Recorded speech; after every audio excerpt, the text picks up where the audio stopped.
Hello welcome to competitive exams library YouTube channel. ఇంకేమైనా channel subscribe చేసుకునే వాళ్ళు ఉంటే తప్పకుండా ఛానల్ని సబ్స్క్రైబ్ చేసుకోండి.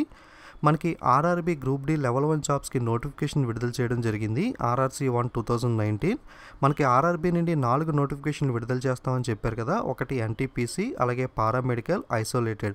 ఆ 3 నోటిఫికేషన్లు ఆల్రెడీ విడుదలవడం జరిగింది. సో ఇప్పుడు మనకి లెవెల్ 1 గ్రూప్ డి జాబ్స్కి కూడా నోటిఫికేషన్ రావడం జరిగింది. ఇది మీకు అప్లై చేసుకోవడానికి రిజిస్ట్రేషన్ అనేది 12వ తారీఖున ఈవినింగ్ నుండి ఓపెన్ అవుతుంది. క్లోజింగ్ డేట్ అంటే మీకు రిజిస్ట్రేషన్ చేసుకోవడానికి చివరి తేదీ వచ్చి ఏప్రిల్ 12వ తారీఖు సాయంత్రం లోపల మీరు రిజిస్ట్రేషన్ చేసుకోవాలి. మీకు ఫైనల్ సబ్మిషన్ అనేది ఏప్రిల్ 26వ తారీఖు లోపల చేయాల్సి ఉంటుంది. మీకు ఎగ్జామ్ అనేది ఆన్లైన్లో కండక్ట్ చేస్తారు, కంప్యూటర్ బేస్డ్ టెస్ట్ అనేది.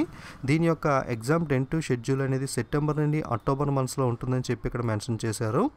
నెక్స్ట్ వేకెన్సీస్ విషయానికి వస్తే మనకి టోటల్గా 1,37,069 వేకెన్సీస్ అనేవి ఉండడం జరిగింది. అలాగే సీసీసీఏకి 20,000 వేకెన్సీస్ అనేవి అప్రాక్సిమేట్గా కేటాయించారు.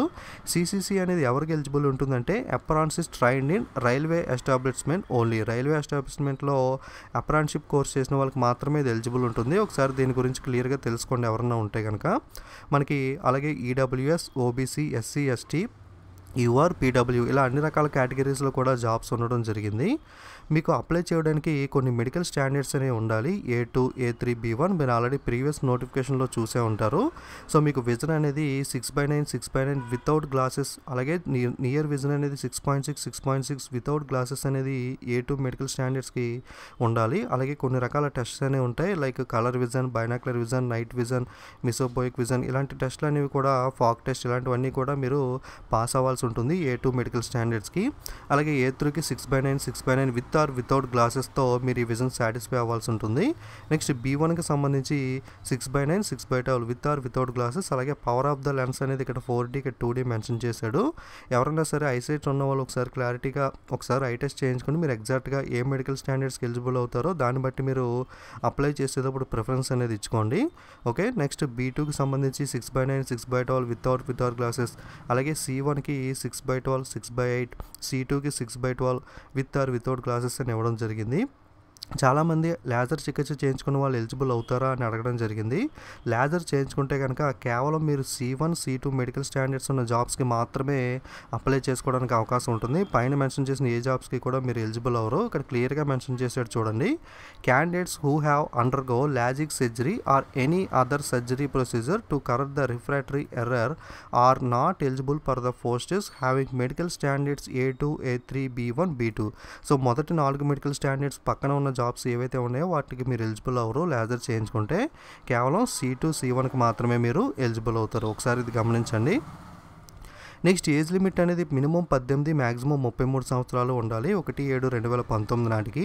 ఎస్సీ ఎస్టీకి +5, ఓబీసీకి +3, పీడబ్ల్యూకి +10 అప్రైజ్ రిలాక్సేషన్ అనేది కామన్గా ఉంటుంది. ఎవరైతే బార్డర్లో ఉన్నారో వాళ్ళకి అప్రైజ్, అలాగే లోవర్ ఏజ్కి సంబంధించి ఎక్స్క్లూజివ్ డేట్ ఆఫ్ బర్త్స్ ఇక్కడ ఇచ్చారు, ఒకసారి చెక్ చేసుకోండి. అలాగే ఎగ్జామినేషన్ ఫీజు అనేది మీకు అదర్ క్యాండిడేట్స్కి 500, అలాగే PW, female, ex service man, SC ST, minority, ABC వీళ్ళందరికీ కూడా 250 రూపాయల ఫీజు అనేది ఉంటుంది.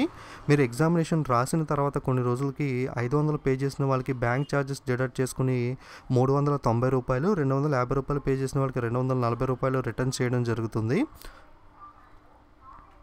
ఓకే. అలాగే పారామీటర్స్ చూసుకుంటే మీకు లాస్ట్లో మెన్షన్ చేసేది క్లియర్గా చూడొచ్చు. ఇందాక మనం స్టార్టింగ్లో మెడికల్ స్టాండర్డ్స్ మెన్షన్ చేసుకున్నాం కదా. టోటల్గా మనకి 17 రకాల జాబ్స్ ఉన్నాయి. పక్కన ప్రతిదానికి కూడా C1, B1 ఈ విధంగా మెడికల్ స్టాండర్డ్స్ ఉన్నాయి కదా. సో మీ మెడికల్ స్టాండర్డ్స్కి ఏజ్ ఎలిజిబుల్ అవుతారో వాటిని చూసుకుని దాన్ని బట్టి మీరు ప్రిఫరెన్స్ అనేది ఫస్ట్ వాటిని ఇచ్చుకోండి. అలాగే పీడబ్ల్యూ వాళ్ళకి ఏ జాబ్స్ ఎలిజిబుల్ ఉంటాయో వాటిని కూడా ఇక్కడ మెన్షన్ చేశారు.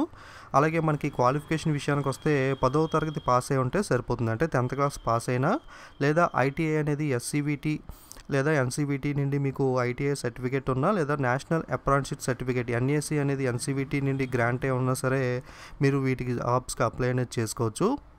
ఓకే. అలాగే సికింద్రాబాద్కి చూసుకుంటే 9,328 వేకెన్సీస్ అనేవి ఉన్నాయి. ఇందులో ఈడబ్ల్యూఎస్కి 934, ఓబీసీకి 2,577, ఎస్టీకి 722, ఎస్సీకి 1,432, అన్రిజర్వ్డ్కి 3,663 జాబ్స్ అనేవి ఉండడం జరిగింది. అలాగే ఎక్స్ సర్వీస్ మ్యాన్, సీసీసీఏకి, అలాగే ఫిజికల్లీ హ్యాండిక్యాప్డ్ పీడబ్ల్యూ వాళ్ళకి చూసుకుంటే VI, LD, హెచ్ఐ ఎండి కేటగిరీలో మనకి సికింద్రాబాద్ జోన్లో వేకెన్సీస్ అనేవి ఉన్నాయి. ఓకే, మీరు ఏ జోన్లో అప్లై చేసుకోవాలనుకుంటున్నారో ఆ జోన్ వేకెన్సీస్ అనేవి క్లియర్గా చెక్ చేసుకోండి. అలాగే మెడికల్ స్టాండర్డ్స్ అనేవి కూడా క్లియర్గా చూసుకోండి. మనకి సిలబస్ ఎగ్జామ్ ప్యాటర్న్కి సంబంధించి ఒక సపరేట్ వీడియో చేస్తాను, అందులో మనం ఆ డీటెయిల్స్ అనేవి చూద్దాం. మీకు నోటిఫికేషన్ లింక్ అనేది కింద డిస్క్రిప్షన్లో ఇస్తాను. మీరు కూడా A to Z complete notification details అన్నీ చదువుకున్న తర్వాత క్లియర్గా అప్లై చేసుకోండి. కంగారు పడి అప్లై చేసుకుని మిస్టేక్స్ అనేవి పెట్టద్దు. కంప్లీట్గా అన్ని డీటెయిల్స్ తెలుసుకుని మొత్తం నోటిఫికేషన్ క్లియర్గా చదువుకున్న తర్వాత మాత్రమే మీరు అప్లై అనేది చేసుకోండి. ఓకే, సో ఇది మనకి నోటిఫికేషన్ వివరాలు అనేవి మీ ఫ్రెండ్స్ అందరికీ కూడా షేర్ చేయండి, వాళ్ళకి కూడా ఇన్ఫర్మేషన్ అనేది తెలుస్తుంది. Okay, thank you.